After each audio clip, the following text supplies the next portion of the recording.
Hey guys, welcome to the video. In this video we're just taking a look at how I paint my American Civil War Union Infantry.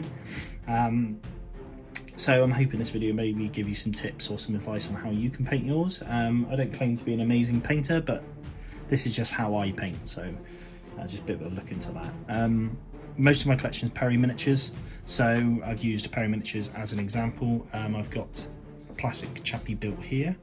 Obviously from the Perry's plastic range. They've got a very good metal range as well to supplement these, and I find there's quite a few other metal ranges from other companies out there that kind of scale well with the Perry's as well, so that's a bonus if you're collecting 28mm American Civil War. Obviously to note, this is 28mm. I'm sure this could easily scale into other scales. My painting method's pretty simple, so I feel like if you're hitting at 15mm or smaller, the same method will apply.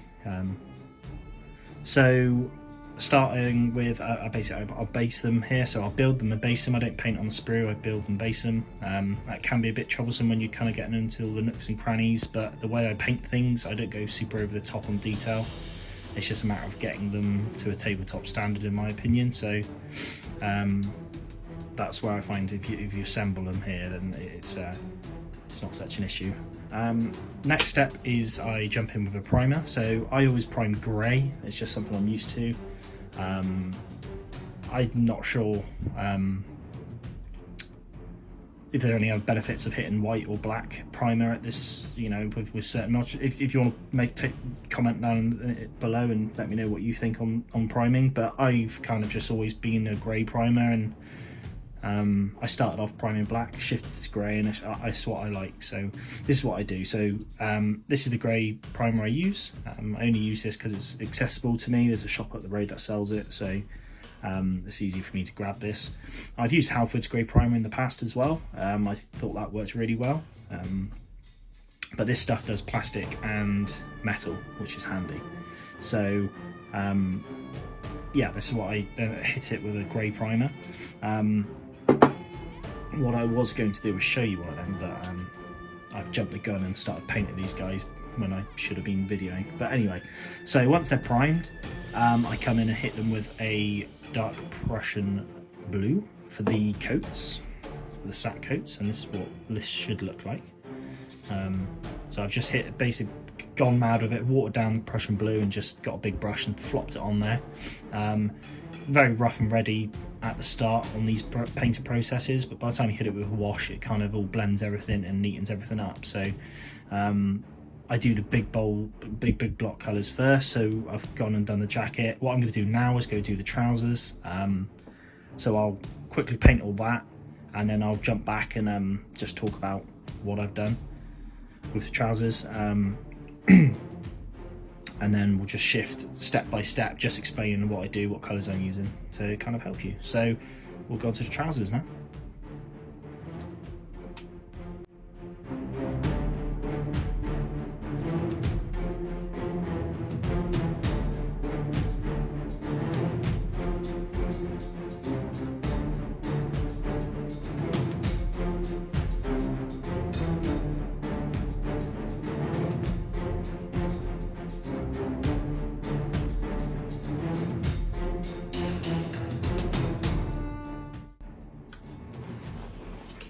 Okay, so I've actually just quickly painted up this. So this is the trousers. I'm going for the trouser colour.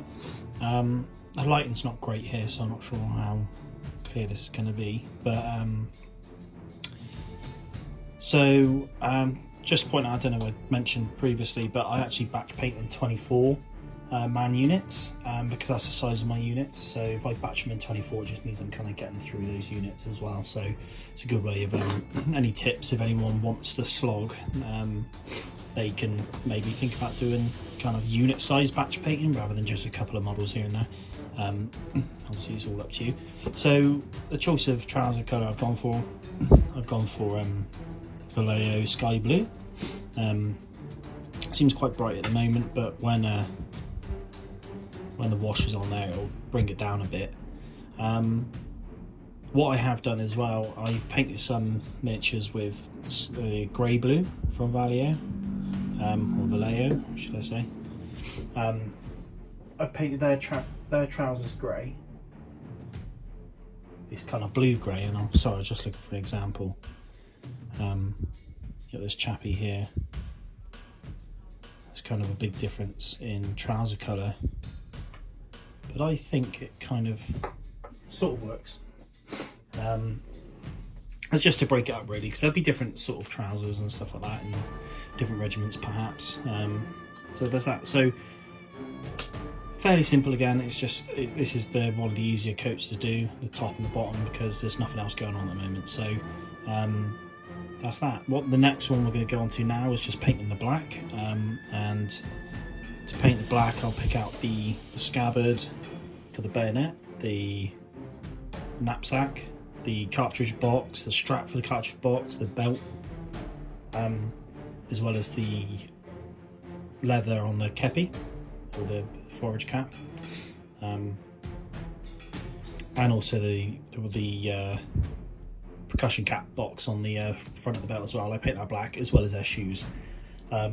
It's just a preference for me. There is lots of different colours for knapsacks and stuff. You can kind of go for a yellowy beige or a white or something like that. I've just kind of gone for the uniform black, as that's what I like. So that's the next step now. So what I'm going to do is I'm going to crack on with these chaps, and I'll come back once we're all done.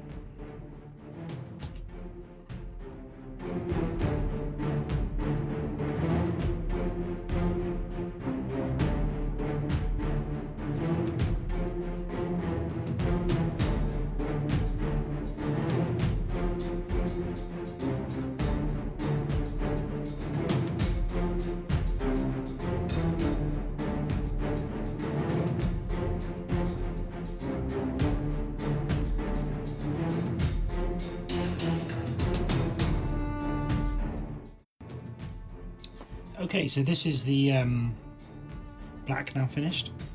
So like I said, it's on the belts, the pack, the cartridge box, the shoes, the tip of the kepi. Also some of my people in this regiment have normal hats as well, like wide brim hats and stuff, so they're I've gone for black as well, and a blue as well. I mean, you could kind of do whatever colours you want, but again, I keep kind of keeping the palette roughly the same. It just helps me get through them, if that makes sense. So what I'm going to do now is, now the black's done, I'm going to go in and do the canteens. So lots of options for the canteens. You can choose sort of a blue. Any of you Napoleonic people out there, you kind of got that sort of like British Napoleonic canteen colour blue. I don't know, sort of that sort of blue. If not, you've got a brown or metal. Like I said, there's lots of materials that were used for the canteens during the American Civil War. You had wooden ones and metal ones. So I normally choose metal, so I'll use a lead belcher, or I use a blue, which I've got a couple I use, or just like a brown, so for a woody colour. Just going over what colour as well, what colour I used for this black. I've used Vallejo black grey, which I think looks really nice. So yeah, we'll go on to now, I'll just do the canteens. What I will do as well, actually, I'll skip this bit. So I'll do the canteens, and then what I do is I go in with a white or an off-white. I use Pallid Witch Flesh from Citadel Colour. Citadel, yeah, it's a layer paint.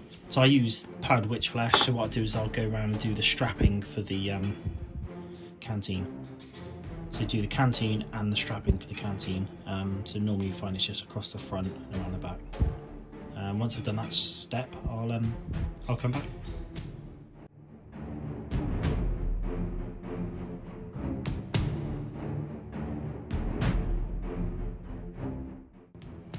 Okay, so I've done the white and the canteens now. So I've done the canteens and the white straps. Don't know if you can see it. It looks a bit rough at the moment. Any bits I need to touch up, I can. But same sort of principle.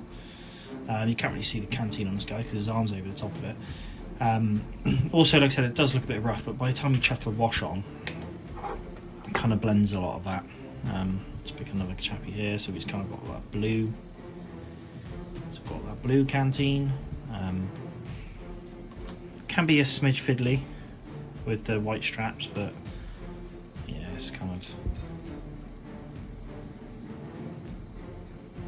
after you've painted it as much as sort of I have, you kind of get used to it. But yeah, that's the. So now that white strap's done, what I use for the colours essentially. So for the lead belcher, for the kind of metallic canteen, it's got this deep sky blue for the bluey canteens, and then I'm using powdered witch flesh for the white. So also you can do a brown canteen as well. I think in the past I've used this, so Gawthor brown. I use that for all my woods and stuff, so later on you'll see that when I'm doing the guns, the rifles.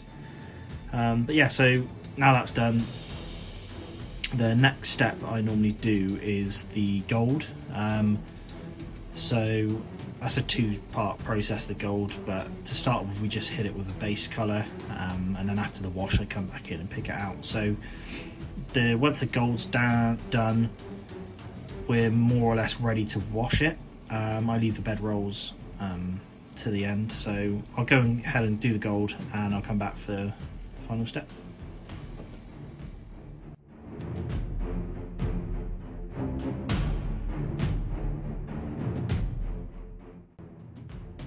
Okay, so I've just done the base for the kind of brassy gold. So what I've done there is the buttons, the buckle, the plate on the cartridge pouch. Some of the other sculpts have like their breast buckle as well, so you can paint that as well. Kind of using that as an example there. He's kind of got that part of the breast buckle. Pretty much all these sculpts, the part of the breast buckle is covered up by other strapping, so you only see a part of it anyway. But yeah, that's what I've done with the gold, goldy, bronzy, brass thing. Another thing as well at this stage, which I always forget and then I have to do it because I'm mid-washing and realise that I've missed it. But you see that these chaps have all got kind of like neckerchiefs almost, like around their neck. Not all sculpts have them, but some of them do. So this is the time to kind of come in and just paint that whatever colour you want. I normally vary it between the blue, the red, or because this is going to be an Irish regiment, I'm going to do it green because why not? But yeah, it's just that little sort of neckerchief. Also, like for instance the officer, I've got the gold on the sword, on the shoulders, on the buttons. I haven't actually gone through this step yet, but with the officers I always go in with a red. I'm using this red, so I go in there and just paint in the sash, and that's before I do the black, because then you can get in there with a line of the black to paint the belt. So that's the officer. Basically now what we're at the stage now where I'd go ahead and wash them, so I'd hit it with a null wash, and then I'll come back and just pick out the last little bits. So I'm going to go ahead and wash it now, and then I'll see you at the next stage. Okay, so I'm going to hit these chaps with a wash now. So I'm using Nuln. I prefer this for a dark wash out of other washes I've used. I think I've used Army Painter's wash, and I didn't really like it because kind of added a shine. But what I'm going to do with this is basically just absolutely plaster it. Don't have to be super finicky with this. You can just get it everywhere, as I want it to cover every colour I put on this. So this is kind of why I've chosen to paint it this way, is it just makes it easier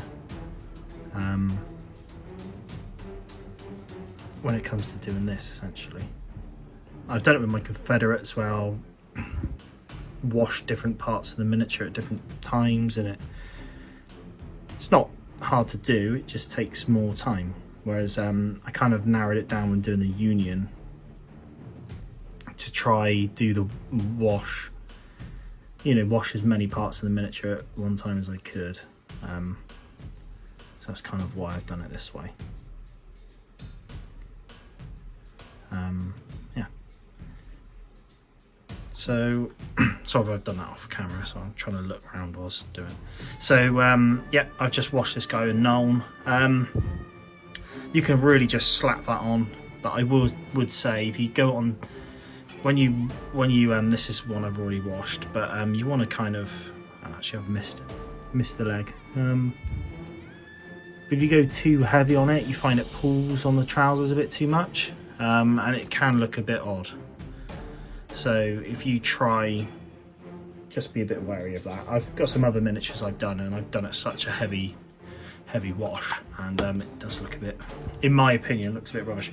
Okay, so the next step we do then, so I've washed all these chaps. I've actually washed in the Nuln, and I've gone in with the gold, and just hitting all those kind of brassy gold bits. So for instance, the belt buckle, the breast buckle, the buttons, and then the tag on the cartridge pouch. So if we go and jump in and do that, I might as well, no point skipping this bit because it's only tiny little bits. So obviously once I've done this bit, I'll try to do this on camera, it's a bit fiddly doing this over the top. Yeah, I just quite like the effect that this gives the miniature. Right, so that's good enough. So I just kind of I don't block out the base colour, which for example is this, the bronze I used, the brassy bronze, and this is just a dab over the top essentially. So yeah, it's basically a highlight sort of, but I find just dabbing it on top, if you haven't mixed this too well, this paint, this gold, I find it's a bit clear, like it can be a bit patchy, which kind of works well with this because you don't need it to be a block colour. You want to kind of have that base showing through with the wash on and everything. So once these guys, I've done the gold, I'll show you my officer for example. So same as just going around hitting all the gold bits and the shoulder plates for rank. Once that's done, I've just got to think about this now. The next step is going to be the skin. So I will obviously fast forward this bit, but what I do for skin, I personally choose Cadian flesh tone. So I'll do the hands and the faces in flesh tone, with then a wash of let me just grab it a minute. With then a wash of flesh shade. So we've got the flesh tone, Cadian flesh tone, then with the Reichland flesh shade. Obviously there's lots of different options with the skin colours. I mean, if you got a little chart up, you could probably find the sort of what they convert to in other paint ranges. It's really rough, this paint, guys, so you can easily swap in and out. If you don't like Citadel or you prefer a different flesh tone, then give it a go. Again, I do this pretty simple. I just base it, wash it, done. So what I'll do is I'll jump onto that and then we'll go to the next stages.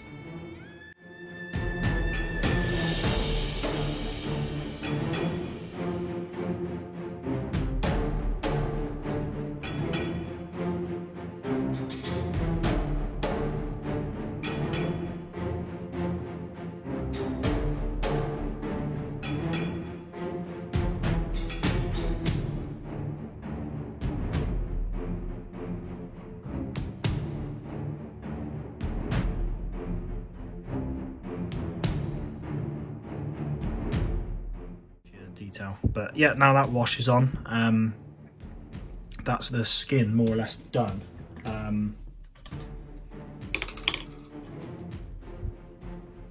Once that's dry, the next step really is to go in with the next colour. But just quick point whilst I'm here with skin tones, I'm just going to talk about other skin tones. So obviously I've done my American Civil War, United States coloured troops. Now the colours I use for that, if I could just dig it out because I've buried it. So I use Katachan flesh from Citadel. I use that as the flesh tone, so I'll chuck that on, obviously at this stage here, chuck that on, then I'll go and wash it with an Agrax Earthshade, and that's what I use for the flesh tones for my colour troops for Mag Civil War. Obviously this is how I paint it. You can easily go in and highlight again, so if you're possibly doing this, you might want to go in with a flesh tone again, the base colour, and just pick out highlight. But obviously I don't at this point, but you can see the figures starting to come together really. I think what makes it, as soon as you get the flesh tone on there, I think it makes a big difference. So right, the next step now is going to be hair and rifles. So when I first started painting these miniatures, I just made everyone brunette purely because it was easy. Everyone was brown hair, and what I did at the same time, so here's the colour I used, Gawthorpe Brown. I would do the hair and the rifles at the same time, so the wood and the guns. So I paint the whole rifle more or less brown, do the hairs brown at the same time, and that was just an easy way to quickly get through that. Since then, I've actually changed how I'm doing this, so I'm actually chucking in some more hair colours. I'm just trying to look where I think it might be that actually. So for a blonde, I've just gone for like so I've had a big shift around on my paint desk since recording this video, so I've hidden all my paints. But I think I use Avalon Sunset, maybe not. Anyway, a yellow for blonde, obviously Gawthorpe Brown for brown. I've gone in with some oranges as well. In fact, with my Irish Brigade, I've been using this light orange from Vallejo, or Vallejo should I say, for some orange as a bit of fun, just to add a bit of colour in there. With those, I just then wash with Agrax. But obviously at the same time, I'm going to do the rifle as well. So the next step now is going to be painting all the brown. Once I've painted the browns on the hair, once I've done the hair colours and the rifle, I'll wash with an Agrax, ready for the metallics and the white strapping on the gun. So I'll do that step now.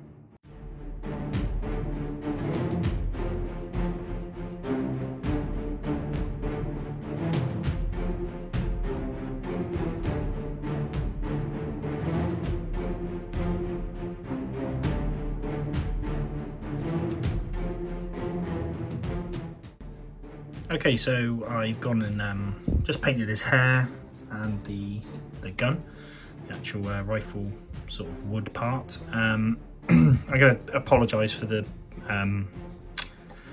camera focusing, because as I'm trying to paint, it's quite awkward to paint on the camera, and it's just has a mind of its own sometimes and just focuses whatnot. Yeah, so super basic, just gone and painted the wood. What I do now, I think, like I said, was come in with an Agrax. So as you can see here, that's what I done earlier. I've gone for the yellow hair. It's quite hard to see it at the moment. It doesn't look very good, but I think once you get the wash on, it makes kind of a big difference, sort of. So I'll just do that now.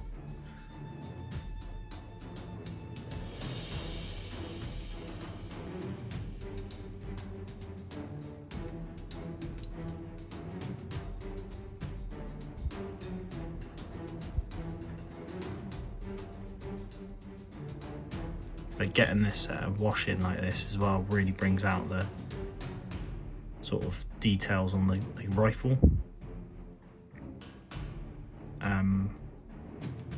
which looks great. Now, I've kind of been thinking recently about the way I paint these guns, because so the next step really is to go in and paint the metal and the white strap, which then I go in and hit with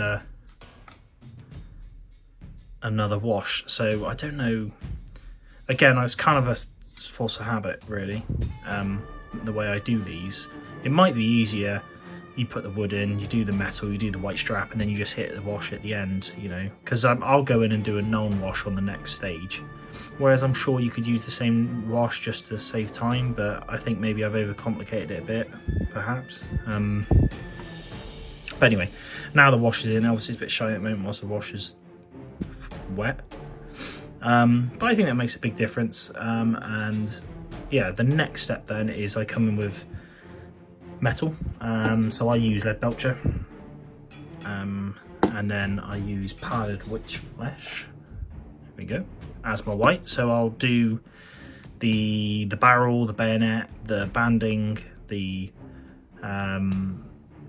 sort of percussion cap plate with the hammer on it, and then the sort of finger guard. So I'll paint all them in silver, then I go in with the strap, paint it white, and then I go in and hit it with a Nuln oil wash, and that will finish the gun essentially. So I'll go and do that now, and then we're more or less there really. The next step what I do to finish is the bed rolls essentially. I go over that in the next step. So I'll just crack on to finish the rifle, and I'll show you when it's done.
Okay, so I've done the wash now, and the white and silver, so you can kind of see this now. Kind of rough and ready, but I think it does the job.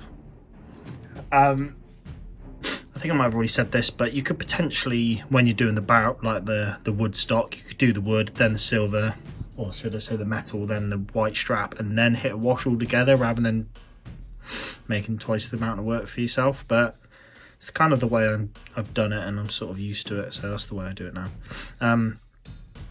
So these chappies are basically done. Like I said, I've got to do the bed rolls next. Now these can be any colour really. I'm not going to bother painting them up. I can skip past this bit, but what I have done is black or a very dark grey, and then wash it with a Nuln, because I like a lot of these sort of oilskin sort of blanket rolls or greatcoats they wore. Also what I've done in other units as well is I kind of colour code the units with the blanket rolls, just I don't know, just to add something sort of uniform to the unit, so especially with the Confederates as well. So I might choose to do a certain unit's bed rolls all sort of red or blue or green or yellow or whatever. But I said, like, if you want to go traditionally, like greys or dark blacks, or dark greys, sorry, black, dark grey, and then kind of give it a wash. Again, with the Confederates, you can go a bit more fancy with it and do some sort of different sort of bed rolls, but that's what I would do next. And then guess the next step, once that's done, is that's like I said, once the bed rolls are done, then it's on to basing. So I'll skip on to this, finish the bed rolls, and then we'll go on to my basing techniques. Okay, so I've sort of done a big leap since the last little part. So I know I left it with doing the bed rolls and then going on to basing. There's no point sort of doing stop-start on all of that, so I've just basically gone ahead and done it. Now it's been a while since I recorded the last little bit, so that's why this is all kind of jumped ahead. But where we're at now is also I've gone and done the bed rolls. So again, because this is an Irish Brigade unit, I've gone for a sort of a greeny bed roll. So this is like an olive green. It's quite hard to see in this light, but it's an olive green and I've used a known wash on it to really kind of dull it down slightly. I probably maybe should have used a green, but I think this is the colour I've used, which is Death World Forest. Again, with the blanket rolls, you can kind of mess around with it. I know historically, probably certain colours will be a bit more common, should I say. But yeah, like I said, it's just obviously how you want to do it. This is how I want to do it. So bedroll's done. Let's see if you can see here, I've kind of gone for a dark grey here. Again, washed it in a known, and that's sort of given me that sort of dark grey bedroll, which I think is probably the colours you'd more likely see with Union units, perhaps. I'm just trying to look for this grey a minute, wherever it's gone. I think it's Necromancer Cloak I used, which, here we go. There we go. So it's like a very dark grey, and then you wash it, it kind of, yeah, it gives you just a real dark grey effect. So that's the bedrolls done. As for the basing, now I always base my chappies on these sort of movement trays. This is something I'm going to change up now. A very long time ago when I started this project, I wanted them all individually based so I could use them for small skirmish games. Now I've built my collection, it's not really needed, and it's just making a lot more work for me. So that's going to change, but at the moment this is how I've done it, and this basing is going to stay the same. I'm just going to use different bases. So in the future I'm just going to get a square base, and then I'll stick these chappies directly onto it. I know that's what a lot of people do. It's just going to be a lot easier, so it's just something I don't know why I've kept doing it this way. Right, so as for basing, so this applies to the actual individual infantryman base as well as these bases. What I've started using, which I think is absolutely great, is this stuff here from AK, what's it called? I mean, that's everything you need to know right there. And it's like just a textured paint, essentially. See that? But you just kind of chuck it on and let it dry, and then it's sort of, I've made a mess now. It sort of just gets your base, your base layers in, your base dirt and mud. So this is it dry, obviously. I've just glooped it on. This stuff dries really hard as well, I've noticed. So if you want to do like me and use these sabot trays, be careful when you're filling them in. A few times I've filled in the actual hole where the base slots in, and then you end up having to scrape it all out. And like I said, it's very tough once it sets. But yeah, so once this stuff's in, this muddy stuff's in, I basically just come in and hit it with a static grass. Now, I always flip between liking this basing method and not. I think it looks pretty basic, which I don't think is a bad thing. You know, it's nice to have all the stones, the flowers and stuff, but also it just looks like they're walking through grass, which I think in the American Civil War, that's fine. You know, a lot of time they're fighting woodland fields, muddy fields, whatever. So yeah, I'm sure I could have probably just add bits in here just to kind of liven it up a bit, but then also I think it serves its purpose. And again, like, I go from stages of not really liking it to actually quite liking it. So again, this is just static grass. I use a static grass applicator to do it. What I've started using is basically, it's from the actually no, it might be actually. I can't actually remember where I get it from. I think it is World War Scenics, and it's like I think they call it Autumn or something like that. Just 2mm static grass.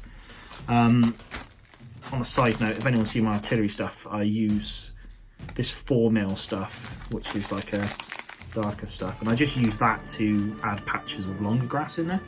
But anyway, so what I do is slap this static grass down, and then that sort of finishes my unit, essentially. Obviously, steps I haven't included is flags. They kind of go without saying. I buy mine from GMB. I know I'm going to get that wrong, or GBM. I'm going to get it wrong. Everyone knows them anyway. And Flags of War. Pretty straightforward doing the flags. I kind of cut them out. I use prick stick, or Pritt stick, should I say, which is a course I haven't got a roll here, which is a shame, I'll catch it. I just use like a glue stick, you know, I use that on there, fold the flag, slot it on the pole, and then try to shape the flags, and then I find the Pritt stick glue kind of dries hard, and then that kind of gives them their sort of shape. You know, I probably could do a bit more of a realistic look, but it's what I went with. But yeah, so that's essentially how I paint my American Civil War Union infantry. Now this sort of applies across the board when it comes to lots of other units. Now I like to keep the paint scheme simple, which means then I can get through them a lot quicker and go on to other units, fund different units. So for instance, I'm just going to bring out some of these chaps here. So you probably noticed these from my previous video, but these are some Zouaves, but it's all pretty much the same processes, where base colours on, and then I just hit it with a wash essentially. I don't need to highlight. Well, you can highlight, I don't, just because I don't think it needs it, but same skin tones I'm using, same with the guns I'm using. The idea is you can just kind of rattle through these regiments, these units, and if you're a bit like me, where you just want to build a big collection where you've got lots of these famous units or brigades or even divisions, I'm at a point now where I've got roughly about a division aside. Yeah, so it just, by painting it this way, I think it works, and I'm happy with the quality. I think it's tabletop quality. So yeah, I'm hoping this video has come across useful. It's probably going to be a very long video now, probably longer than it needs to be. I apologise, but I waffle a lot, and just, yeah, probably go along. Could have streamlined it, but I haven't. What I will do eventually, I don't know when, because I'm having a bit of a break from ACW for a bit, but the idea is to get around to a Confederate painting tutorial. It's going to be very similar to this, just different colours, and it's a bit longer winded, the Confederate one, because it's not as a uniform as these Union boys can be. But yeah, I'll leave it there, I'll stop chatting. Again, appreciate everyone's support on the channel at the moment. You know, subscribers are on the way up, which is great. I really appreciate it. It really helps out when people sort of comment and like the videos, and again, if you're subscribing, we've got looking through the sort of stats of the channel, we've got like 25% of people viewing the videos actually subscribed, so if we can get a few more of them subscribing, that'd be amazing. But at the moment, I'm dead chuffed with how it's doing, and I appreciate everyone's support. So right, I'll stop chatting. Hope this people find this useful. Check in the comments down below, and I'll try to help if you need any more tips, or if I didn't explain anything very well, or I normally make mistakes on videos, so people point them out, which helps me make better videos. So yeah, I'll leave it there. Thanks guys, and cheers.